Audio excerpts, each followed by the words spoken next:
Bab 575. Aku ingin menciummu setelah makan malam. Kedua bocah kecil itu bermain sebentar baru mandi. Kemudian Vito membawa kedua bocah kecil itu kembali ke keluarga Okto. Aku pulang dulu. Vito menggendong Dea yang terlalu ngantuk untuk membuka matanya di satu tangan dan menggandeng Clayton di tangan lainnya. Hati-hati saat menyetir dan pelan-pelan saja. Albert berdiri di depan pintu dan menasihatinya. Aku tahu, Nyonya Okto, selamat malam, bahkan sudah mau pulang pun Vito masih tidak pernah melepaskan kesempatan untuk mengambil keuntungan dari Albert. Jangan panggil aku seperti itu, Albert mengoreksi panggilan Vito dengan serius. Lagi pula, cepat atau lambat kamu akan menjadi istriku. Aku hanya latihan memanggil terlebih dahulu, cepat pergi. Pipi Albert memerah, dia mengusir Vito dan langsung menutup pintu. Di luar pintu, Vito melihat ke pintu yang tertutup, teringat apa yang mereka katakan. Vito hanya melirik Albert, dan pikirannya sudah muncul nama anak. Iya, benar, Albert baru saja mencoba menerima Vito hari ini dan Vito sudah tidak sabar untuk menjadikan Albert miliknya. Vito bahkan sudah memikirkan pernikahan dan berapa banyak anak yang akan mereka punya setelah pernikahan. Sampai di mansion keluarga Okto, setelah menidurkan Dea, dia menelepon Tama dan bertanya tentang Caroline dan asisten Sherin. Setelah mengetahui bahwa Caroline telah menghukum asisten Sherin dan asisten Sherin sudah dipecat. Mengenai Caroline, Vito belum berencana untuk memecatnya. Jadi ia membiarkannya dulu. Jika Caroline masih berani bertindak macam-macam setelah kejadian ini, maka Vito tidak bisa tinggal diam. Vito membuka internet di ponselnya selama beberapa saat dan melihat bahwa kehebohan atas tereksposnya Dea tadi malam sudah mereda, seolah-olah tidak ada yang terjadi. Kemudian, dia seperti sedang memikirkan sesuatu, dari mata gelapnya terpancar kemarahan. Keesokan pagi, begitu Albert selesai membuat sarapan, bel pintu berbunyi. Dia pergi membuka pintu untuk Vito dan begitu dia berbalik, dia langsung ditarik oleh Vito. Tangan Vito langsung meraih pinggangnya dan memeluknya dengan erat, menahannya dalam pelukannya dan berkata dengan lembut, "Albert, beri aku kunci rumahmu supaya ke depannya kamu tidak perlu repot-repot membuka pintu setiap kali aku datang." Alasan jelek. Dia menolak tanpa ragu-ragu, hatinya bergumam. Orang ini mau merayuku untuk menjadi umpan lagi. Kamu bilang alasanku jelek. Senyum tipis di wajah Vito membeku. Lepaskan aku mau sarapan. Albert berjuang untuk mendorong Vito menjauh. Vito terdiam beberapa saat, berpikir bahwa masih ada hal yang sangat penting yang harus dilakukan setelah sarapan nanti, jadi dia harus melepaskannya. Sebelum datang, Vito sudah menelepon dan mengatakan kepada Albert bahwa dia akan datang untuk sarapan.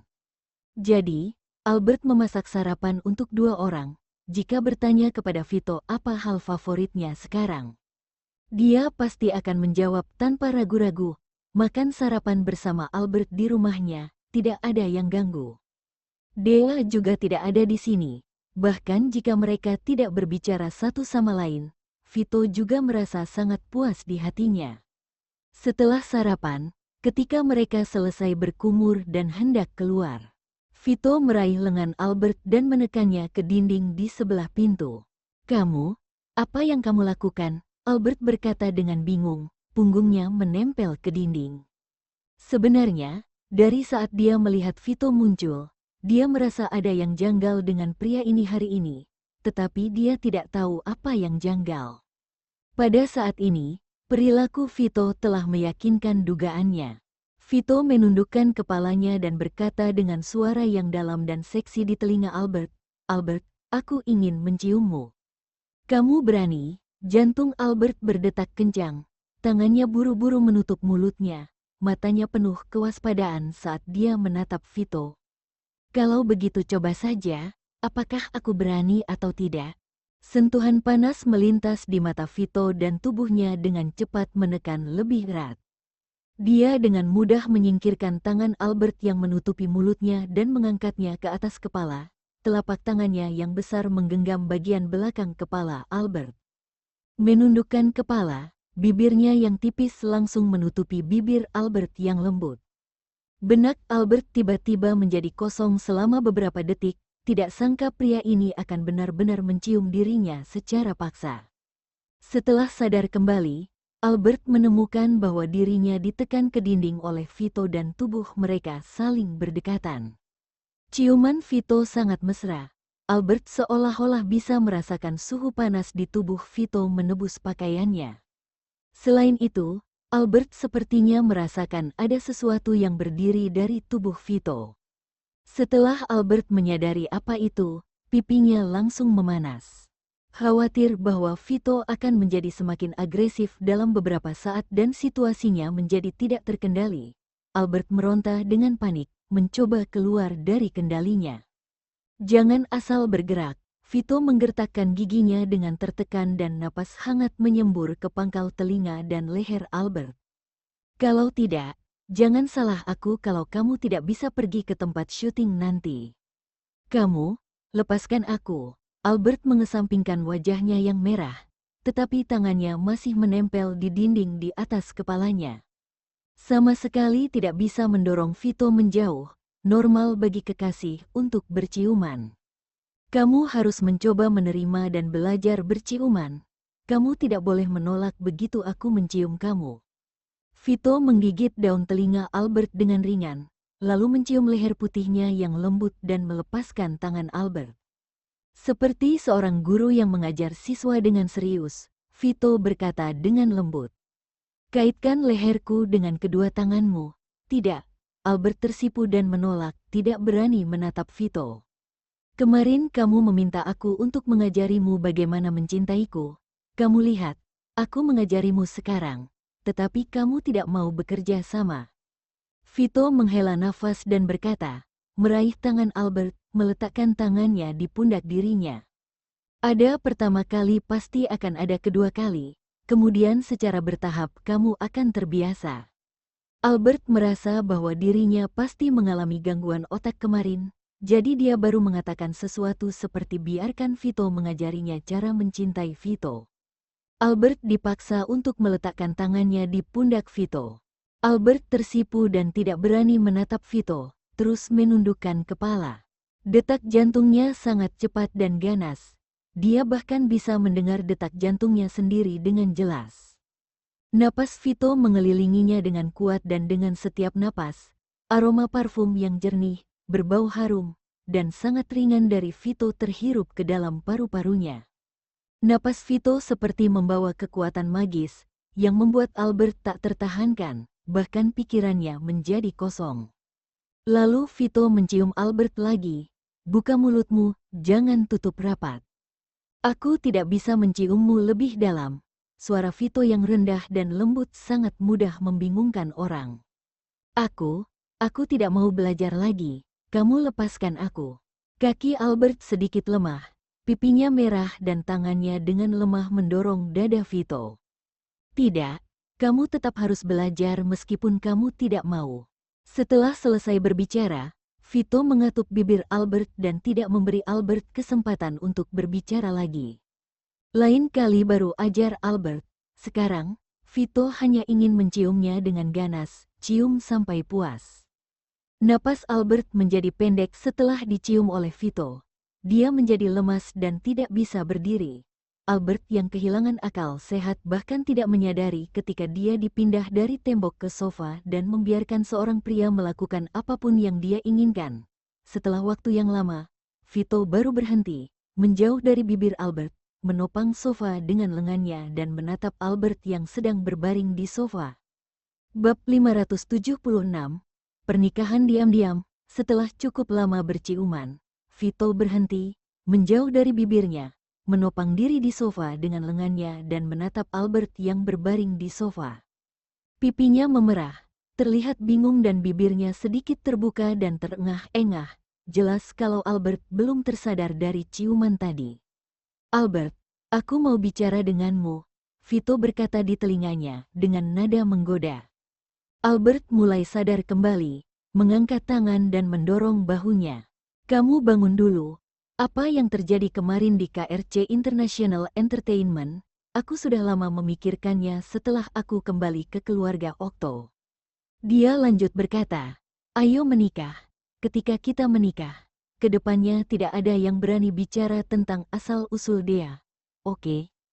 Albert terdiam selama beberapa detik, seolah-olah dia telah mendengar sesuatu yang menakutkan. Menikah, setelah beberapa saat, dia mengerutkan kening dan menolak. Tidak, itu terlalu terburu-buru. Kalau di masa depan kita tidak cocok dan bercerai, itu akan lebih menyakiti Dea. Orang tua adalah contoh dalam kehidupan anaknya. Jika perkawinan orang tua tidak harmonis, kemungkinan besar akan menimbulkan trauma besar bagi anak dan bahkan mempengaruhinya saat memilih pasangan di masa depan.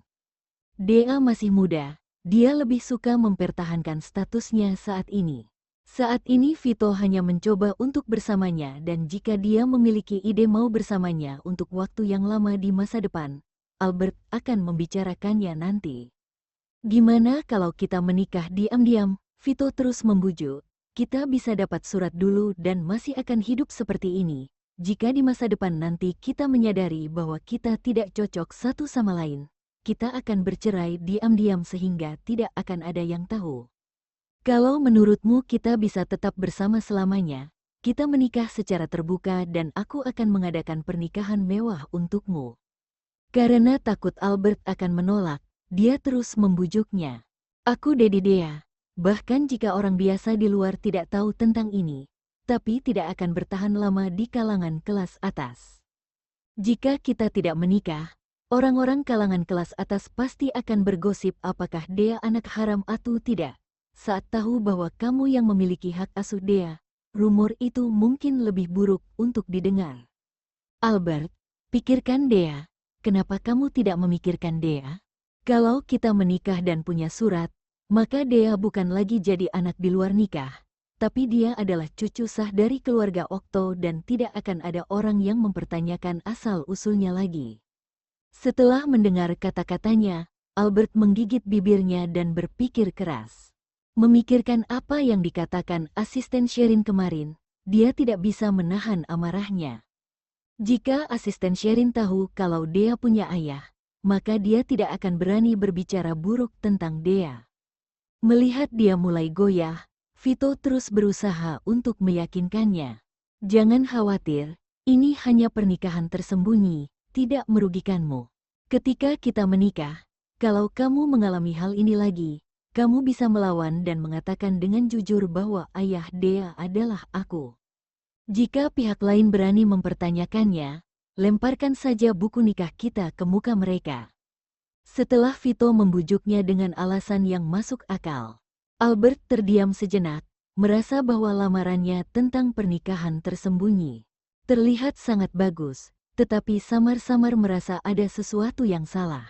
Pada akhirnya, dia seperti dicuci otak oleh MLM dan bingung. Jadi dia mengambil surat-surat dan pergi bersama Vito ke kantor catatan sipil untuk mendapatkan buku nikah. Saat melihat buku nikah di tangannya, Albert masih tidak bisa bereaksi. Tapi Vito tersenyum dan dia tidak bisa menyembunyikan kebahagiaannya dan bahkan dengan penuh semangat mencium buku nikahnya. Akhirnya dia bisa menjadikannya istrinya, mulai sekarang, dia juga seorang pria beristri. Sebelum mereka membicarakan hal-hal penting, mereka berciuman dengan ganas. Ciuman itu membuatnya tidak bisa berpikir dan hal selanjutnya menjadi lebih mudah. Benar saja, latihan tadi adalah satu-satunya cara untuk menguji kebenaran. Jadi kita menikah secara tersembunyi, Albert bertanya sambil mengerutkan kening. Vito tersenyum dan mengangguk, ya, pernikahan tersembunyi. Ketika kamu ingin mengumumkannya ke publik, maka kita akan mengumumkan pernikahan. Albert terdiam beberapa saat, mengingat apa yang dia katakan sebelumnya. Setelah beberapa saat, Vito, kamu bajingan ya, berani membodohiku. Dia berteriak dan meraih kerahnya. Istriku, kapan aku membodohi kamu? Mana mungkin aku berani membodohi kamu? Vito terlihat bingung dan seperti tidak bersalah. Kamu masih mau berbohong? Albert memelotinya dengan emosi, menggertakkan gigi dan berkata, Kalau kedepannya ada orang yang menanyai asal-usul Dea, mengatakan Dea adalah anak haram kamu. Jika aku ingin melawan, aku harus memberitahu mereka bahwa kita sudah punya buku nikah.